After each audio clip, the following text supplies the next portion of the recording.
Hi friends, ಎಲ್ರಿಗೂ ನಮಸ್ಕಾರ. ಎಲ್ಲರೂ ಹೇಗಿದ್ದೀರಾ? ಎಲ್ಲರೂ ಚೆನ್ನಾಗಿದ್ದೀರಾ ಅಂತ ಭಾವಿಸ್ತಾ ಇವತ್ತಿನ ವೀಡಿಯೋದಲ್ಲಿ ನಾನು ಪುಳಿಯೋಗರೆ ಗೊಜ್ಜನ್ನು ಮಾಡೋದು ಹೇಗೆ ಮನೆಯಲ್ಲೇ ಅಂತ ತೋರಿಸ್ಕೊಡ್ತಾ ಇದ್ದೀನಿ. ಪೌಡರ್ದು ಹೊರಗಡೆಯಿಂದ ತಂದು ಮಾಡ್ಕೊಳ್ಳೋದು ಅವಶ್ಯಕತೆ ಇಲ್ಲ, ಅದೇನಷ್ಟು ಚೆನ್ನಾಗಿರೋದಿಲ್ಲ.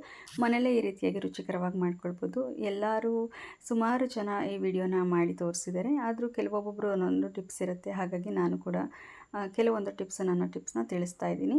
ಅದಕ್ಕಿಂತ ಮುಂಚೆ ಯಾರೆಲ್ಲ ಇನ್ನೂ ನನ್ನ ಚಾನಲ್ನ ಸಬ್ಸ್ಕ್ರೈಬ್ ಮಾಡ್ತಾ ನೋಡ್ತಿದ್ದೀರಾ, ದಯವಿಟ್ಟು ಚಾನಲ್ನ ಸಬ್ಸ್ಕ್ರೈಬ್ ಮಾಡಿ, ಹಾಗೆ ಸಪೋರ್ಟ್ ಮಾಡಿ, ಬೆಲ್ ಐಕಾನ್ ಕೂಡ ಕೊಡಿ ಅಂತ ಹೇಳ್ತಾ, ಒಂದು ಕಡಾಯಲ್ಲಿ 2ರಿಂದ 3 ಟೇಬಲ್ ಸ್ಪೂನಷ್ಟು ಆಯಿಲ್ನ ತೊಗೊಂಡಿದ್ದೀನಿ.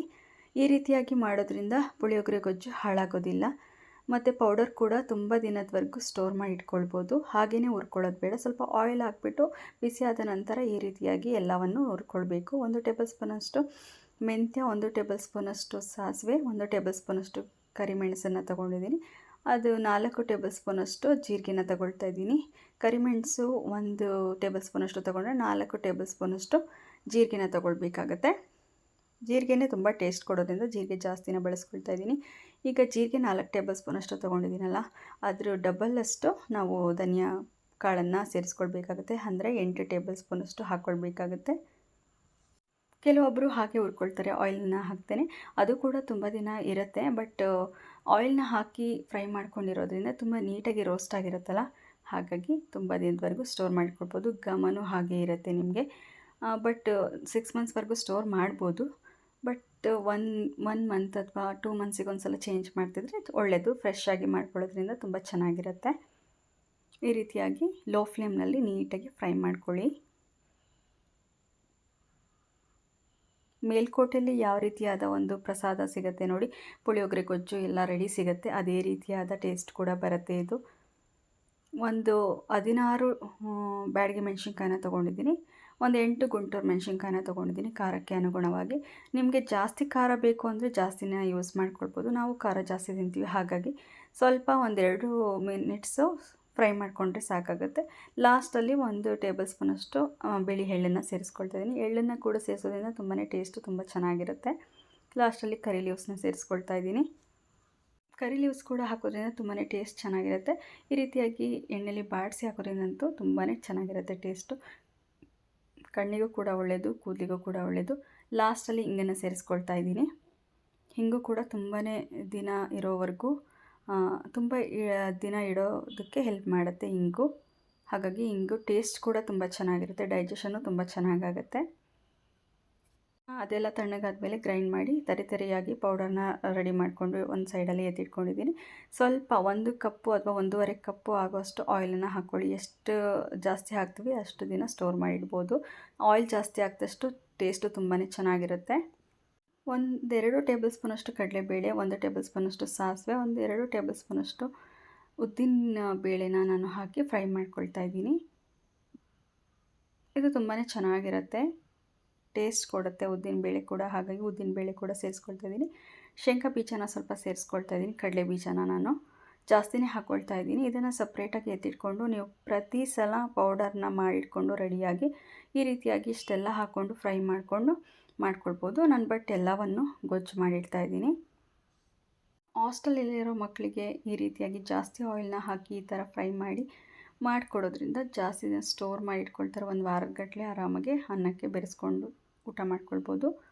ಇನ್ನು ಕರಿ ಲೀವ್ಸು, ಸ್ವಲ್ಪ ಗುಂಟೂರು ಮೆಣಸಿನ್ಕಾಯಿ, ಸ್ವಲ್ಪ ಕ್ಯಾಶ್ಯೂನ ಹಾಕಿ ಫ್ರೈ ಮಾಡಿ ಎತ್ತಿಟ್ಕೊಳ್ತಾ ಇದ್ದೀನಿ.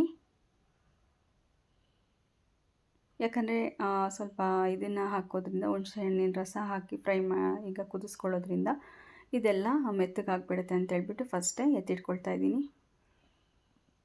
ಒಂದು ದೊಡ್ಡ ಕಪ್ಪಲ್ಲೇ ಒಂದು 100 ಗ್ರಾಮ್ ಆಗೋಷ್ಟು, 100-150 ಗ್ರಾಮ್ ಆಗೋಷ್ಟು ಹುಣಸೆಹಣ್ಣನ್ನ ನೆನೆಸಿಟ್ಕೊಂಡಿದ್ದೆ.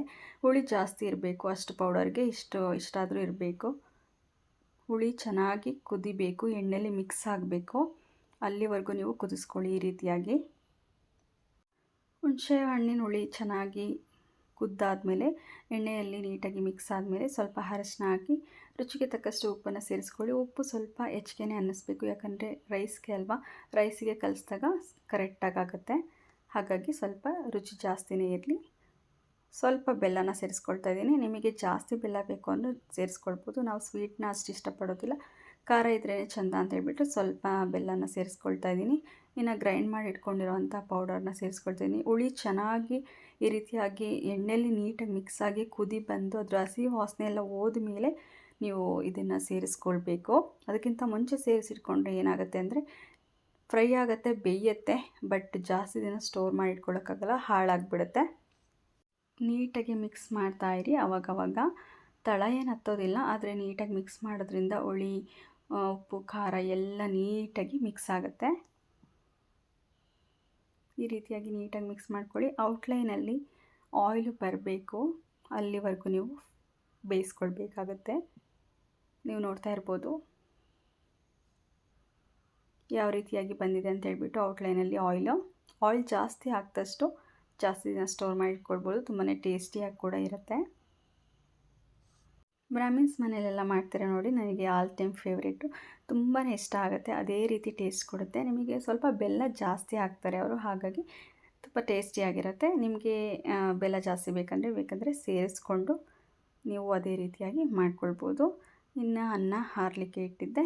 ಈಗ ಗೊಜ್ಜನ್ನು ಬಾಕ್ಸಲ್ಲಿ ನೀವು ಹಾಕಿ ಇಟ್ಕೊಳ್ಬೋದು. ನಾನು ಬಾಕ್ಸಲ್ಲೇ ಹಾಕಿಟ್ಬಿಟ್ಟಿದ್ದೀನಿ ಆಲ್ರೆಡಿ. ಇನ್ನು ಕರೆದಿಟ್ಕೊಂಡಿರೋವಂಥ ಶೇಂಗಾ ಬೀಜ ಇದನ್ನೆಲ್ಲ ಸೇರಿಸ್ಕೊಂಡು ಕಲಿಸ್ಕೊಳ್ತಾ ಇದ್ದೀನಿ. ಅನ್ನ ಸ್ವಲ್ಪ ತಣ್ಣಗಿದೆ ಅಂತೇಳಿದ್ರೆ ಕೈನಲ್ಲೇ ನೀಟಾಗಿ ನೀವು ಮಿಕ್ಸ್ ಮಾಡ್ಕೊಳ್ಬೋದು. ಸ್ವಲ್ಪ ಬಿಸಿ ಇರೋದ್ರಿಂದ ನನ್ನ ಸ್ಪೂನ್ನ ಯೂಸ್ ಮಾಡಿದ್ದೀನಿ. ಪೂರ್ತಿ ಕಲಸಾದ್ಮೇಲೆ ಇನ್ನೂ ಸ್ವಲ್ಪ ಹುಳಿ ಬೇಕಂದರೆ ಹಾಕ್ಕೊಂಡು ಮೇಲೆ ಕೊಬ್ಬರಿ ತುರಿನ ಹಾಕ್ಕೊಂಡ್ರೆ ತುಂಬ ಚೆನ್ನಾಗಿರೋವಂಥ ಸವಿಯಲು ಸಿದ್ಧವಾಗಿರುವಂಥ ಪುಳಿಯೋಗರೆ ರೆಡಿಯಾಗುತ್ತೆ. ಈ ರೀತಿಯಾಗಿ ಸ್ಟೋರ್ ಮಾಡಿಟ್ಕೊಳ್ಬೋದು. ಇವತ್ತಿನ ವಿಡಿಯೋ ನಿಮ್ಮೆಲ್ಲರಿಗೂ ಇಷ್ಟ ಆಗಿದೆ ಅಂತ ಭಾವಿಸ್ತೀನಿ. ಈ ವಿಡಿಯೋ ಇಷ್ಟ ಆಗಿದ್ದರೆ ಲೈಕ್ ಮಾಡಿ, ಶೇರ್ ಮಾಡಿ, ಕಮೆಂಟ್ ಮಾಡಿ.